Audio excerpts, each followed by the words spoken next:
22 प्रतिज्ञा, बाबा साहब की 22 प्रतिज्ञा आजकल बहुत चर्चा में है।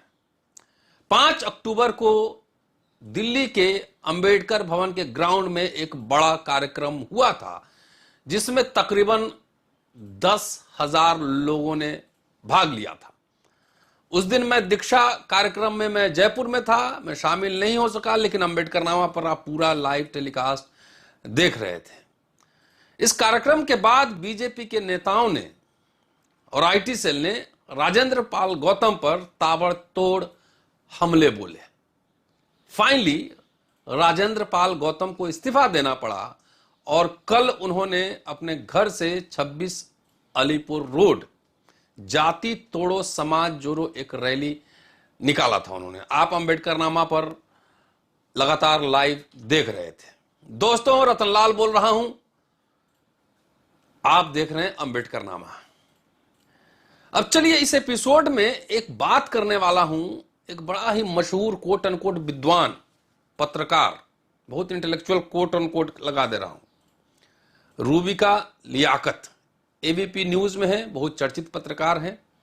जरा सुनिए पहले कि वो इस कार्यक्रम के बारे में और बाबा साहब ने जो दीक्षा ली थी उसके बारे में क्या कह रही हैं। जरा 10 सेकंड का पहले सुन लीजिए, फिर आगे बढ़ता हूं। कि बाबा साहेब अम्बेडकर के कुछ 23 या 22 ऐसे प्रण थे। वो 22 दीक्षा जब उन्होंने ली थी, वो जो बिंदु थे उनमें से ये 3-4 बिंदु जो हैं वो हिंदू देवी देवताओं को लेकर थे। पर मैं कह रही हूं, जब उन्होंने ये काम किया तब अकेले उन्होंने ये काम किया। देवकीनंदन जी, उन्होंने 10,000 लोगों को शपथ नहीं दिलवाई, ये उनकी अपनी आस्था थी। चलिए, 5 अक्टूबर को यह कार्यक्रम हुआ था और इसके बाद 7 अक्टूबर को एबीपी न्यूज के कार्यक्रम हुंकार में इस मुद्दे पर एंकर रूबिका लियाकत ने डिबेट कराई थी, जिसका शीर्षक था नफरत वाली शपथ, कोट अनकोट। अगर ये शीर्षक था तो जो बाबा साहब जो लिए थे दीक्षा, उसको भी इसी तरह से टाइटल देकर रूबिका को लिखना चाहिए।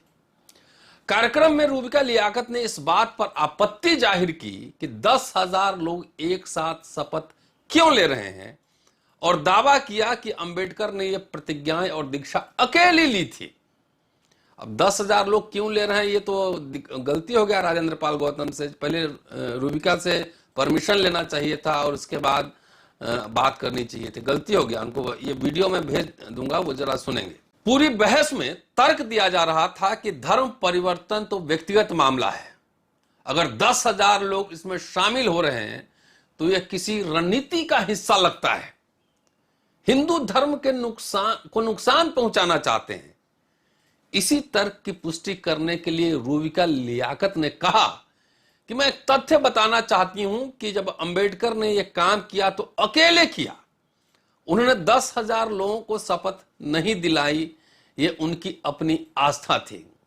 एक्चुअली थोड़ा पढ़ लिख लेते तो ज्यादा बेहतर होता। वॉल्यूम रेफरेंस में दे रहा हूं, अंग्रेजी के वॉल्यूम 17 पार्ट 3 में रेफरेंस है और हिंदी वाले 37 में जाएं, चैप्टर नंबर 198 और पेज नंबर 498 के बाद 20-22 पेज का है। अगर थोड़ा सा ज्ञान होता, पढ़ लिख लेती तो उसमें जाकर देखती, पूरी प्रोसीडिंग उसमें दी गई हुई है, सारे सवाल के जवाब है उसमें, पत्र है, पत्र व्यवहार है, ये तमाम कुछ है।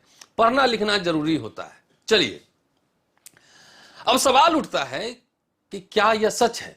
क्या सचमुच बाबा साहब अंबेडकर ने अकेले दीक्षा और प्रतिज्ञाएं ली थी? इसकी पड़ताल जरूरी है और इस पर हमारा समाज तो अभी बहुत ही सभ्य है कि इस पर कोई कंप्लेन नहीं हुआ है कि एक पब्लिक डोमेन में टेलीविजन पर एंकर बैठ के इस तरह के गलत इंफॉर्मेशन को कैसे प्रसारित कर रही है। इसके पीछे उसकी मंशा क्या है, यह भी जानना बहुत जरूरी है।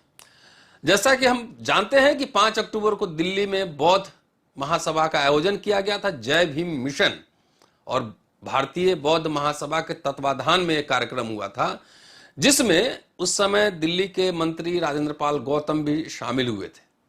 कार्यक्रम में वही 22 प्रतिज्ञाएं ली गई जो बौद्ध धर्म अपनाते हुए 1956 में डॉक्टर अंबेडकर ने ली थी। कार्यक्रम में तकरीबन 10,000 लोगों ने प्रतिज्ञाएं ली और मंच पर राजेंद्र पाल गौतम, जो कि उस समय मंत्री थे, वो भी मौजूद थे और शपथ ले रहे थे। उनका शपथ लेते हुए वीडियो तेजी से वायरल होने लगा और आपत्तियां आने लगी। वो सब हम लोग देख रहे थे। इन 22 प्रतिज्ञाओं में से शुरू की 8 प्रतिज्ञाओं पर हिंदूवादी संगठनों और भाजपा को गहरी आपत्ति हुई और कहा जाने लगा कि हिंदू देवी देवताओं का अपमान किया गया है। वो प्रतिज्ञाएं क्या है अब सब जानते हैं, यहां एक बार रिपीट कर देता हूं। मैं ब्रह्मा विष्णु महेश में कोई विश्वास नहीं रखूंगा और ना ही इनकी पूजा करूंगा। मैं राम और कृष्ण में कोई विश्वास नहीं रखूंगा और ना ही इनकी पूजा करूंगा। मैं गौरी गणपति और हिंदू धर्म के अन्य देवी देवताओं में कोई विश्वास नहीं रखूंगा और न ही इनकी पूजा करूंगा। मैं भगवान के अवतार के सिद्धांत में कोई विश्वास नहीं रखूंगा। मैं इस बात पर विश्वास नहीं करता कि भगवान बुद्ध विष्णु के अवतार हैं। यह एक दुष्टतापूर्ण झूठा प्रचार है। मैं न श्राद्ध करूंगा और न ही पिंडदान करूंगा। मैं कोई आयोजन ब्राह्मणों द्वारा नहीं कराऊंगा। ये 14 अक्टूबर 1956 को डॉक्टर अंबेडकर ने हिंदू धर्म छोड़कर बौद्ध धर्म अपनाते हुए अपने लाखों समर्थकों के साथ ये प्रतिज्ञाएं ली थी। अगर आप सभी को 22 प्रतिज्ञाएं पढ़ना है तो मैंने पहले आपको रेफरेंस दे दिया है, आप जाएं और ये किताबें भारत सरकार ही छापती है। सामाजिक न्याय एवं सशक्तिकरण मंत्रालय द्वारा प्रकाशित किया गया है। बाकायदा उस पर सोशल जस्टिस मिनिस्टर उस समय के थावरचंद गहलोत के बधाई संदेश हैं।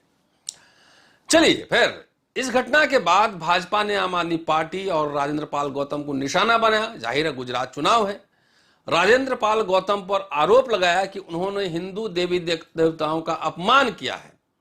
भाजपा के प्रवक्ता हरीश खुराना सहित भाजपा सांसद मनोज तिवारी और कपिल मिश्रा ने भी राजेंद्र पाल के खिलाफ मोर्चा खोला था।